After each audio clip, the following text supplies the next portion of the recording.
Bocah disabilitas yang dirawat TKW Siti Aisyah Syawang kabarnya akan dideportasi.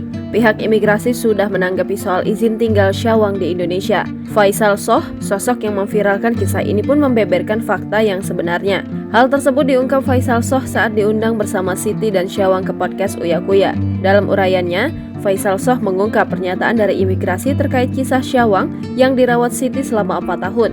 Mengakui Syawang telah overstayed alias kelebihan izin tinggal, Faisal Soh pasrah.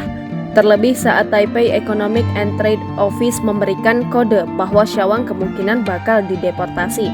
Mengurai alur tindakan yang akan dilakukan pihak terkait di Taiwan, imigrasi detail, termasuk soal kemungkinan ibu kandung Syawang bakal digugat dengan pasal penelantaran anak. Perihal pasal penelantaran anak, ibu kandung Syawang sejatinya pantas menerima gugatan tersebut. Pasalnya, Ibunda Syawang selama 4 tahun tak pernah menanyakan kabar anak kandungnya ke Siti.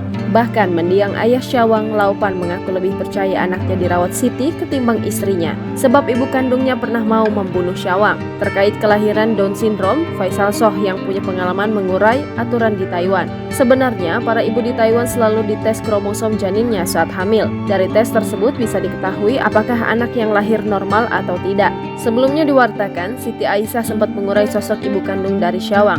Diungkap Siti, Ibunda Syawang sebenarnya adalah sosok kaya raya. Bahkan di Taiwan, Ibunda Syawang punya banyak rumah. Kendati punya banyak harta, Ibunda Syawang abai terhadap anaknya.